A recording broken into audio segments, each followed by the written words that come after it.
Bonjour à tous et bienvenue sur boursicoté.com pour cette nouvelle analyse technique du CAC 40 en clôture avec une séance donc qui confirme la sortie ici de cette dynamique baissière, puisqu'après avoir ouvert ici sur un niveau proche du niveau de clôture de la veille, on est venu marquer un contact ici sur cette zone attendue des 8145 points avant de revenir ici en clôture sur un niveau horizontal déjà identifié, puisqu'à 8091.86, le CAC 40 donc perd 0,17% par rapport à la clôture de la séance précédente, mais clôture ici sur la zone horizontale des 8092 points. Alors ce matin, je vous ai indiqué qu'il fallait surveiller ici la rupture de cette zone des 8126 points, le plus haut ici qui était donc le dernier point haut de référence de cette dynamique baissière liée à cette résistance oblique. On était sur un niveau équivalent ce matin. On a donc inscrit ce nouveau plus haut, on est venu donc au contact de la zone des 8145 points, ce qui confirme bien la sortie de cette dynamique avec une potentielle reprise de la tendance haussière. Au niveau des indicateurs techniques, bien, on est toujours sur une dynamique haussière au sens des histogrammes du MACD. Les volumes montent légèrement, alors c'est assez paradoxal, puisqu'en fait on a une séance de baisse, des volumes qui montent, mais des plus hauts que la séance précédente. Alors, il va falloir analyser ça, je vais y revenir, mais globalement, le signal est assez ambigu et on peut avoir, je dirais, des interprétations qui vont un peu dans les deux sens. Avant cela, je vous propose une vue sur le palmarès des valeurs du jour. Donc, ça a été un petit peu le grand écart aujourd'hui, puisque d'un côté, on a STMicroelectronics, tiré par Texas Instruments, dont les résultats sont prometteurs du côté des États-Unis. Donc STMicro gagne 5,39%. Derrière, on a Accor Hotel plus de 93 et Renault plus de 43 qui surperforment le reste de la cote. Derrière, Schneider Electric et Legrand sont sur des hausses proches de 1,5%. Au niveau des plus fortes baisses, alors on a Eurofins Scientifique qui perd 7,73%. Kering, moins 6,87, donc des résultats assez décevants. Et derrière, Orange, Air Liquide ou AXA sont sur des pertes aussi assez conséquentes, proches des 2%, même 3,58 pour Orange. Donc, un grand écart. On a globalement les plus grosses pondérations qui sont dans le ventre mou du classement. Donc, globalement, qu'est-ce que l'on a?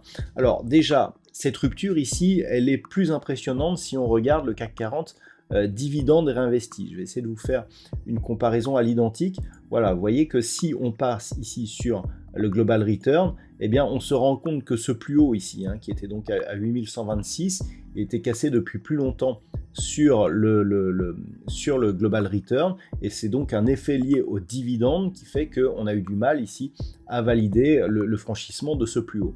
Donc la dynamique haussière ici est relativement forte et bien lisible sur le Global Return.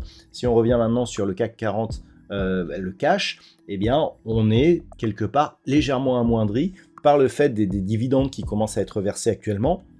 Mais en gros, ce n'est qu'un effet de calcul, c'est-à-dire que là, globalement, bien, on vient rechercher ici cette zone des 8145 points qui était précédemment support, et c'est pour ça que je vous indique que c'est sur rupture de cette zone que l'on repasserait dans un vrai biais haussier qui commencerait à avoir un peu plus de dynamique. Pour l'instant, on confirme donc la sortie de ce trend baissier, neutralisation, voire légèrement haussier, puisqu'il y a quand même cassure d'un précédent point haut significatif, mais il faudrait aller plus loin. Cette zone des 8145 points avait été franchie ici sur gap de rupture, puisqu'on avait franchissement ici du support oblique en vert sur donc un gap baissier. Certes, on était revenu combler ce gap, mais on l'a bien vu, sur ce comblement, bien, la zone des 8145 points, précédemment support, est redevenue résistance. Et ensuite, on a déroulé ici sur une petite tendance baissière de consolidation pour venir chercher ici une zone proche des 7900 points.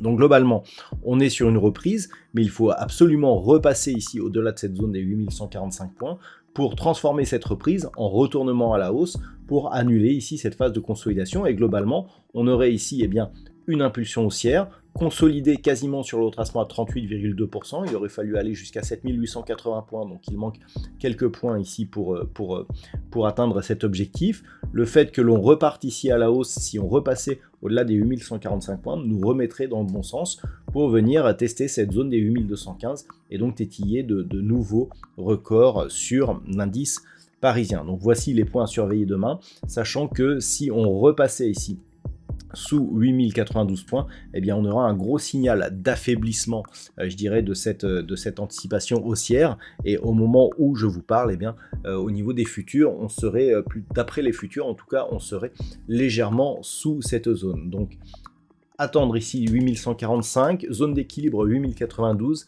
Si on recassait par contre la zone ici des 8024 points, là on repartirait sur un flux baissier et il faudrait considérer ici ce mouvement comme une fausse sortie. Voilà donc ce que l'on peut dire sur cette analyse technique du CAC 40 pour ce soir. En termes de statistiques, eh bien, la configuration actuelle nous donne un nombre d'occurrences insuffisant. Donc on restera sur les statistiques qui ont été dévoilées hier soir, donc suite à la séance précédente, qui nous donnait une certaine neutralisation avec un biais haussier qui pourrait revenir. Voilà donc pour ce soir, je vous souhaite de passer une très bonne soirée. On se retrouve dès demain pour d'autres analyses techniques, toujours sur le site boursicoté.com.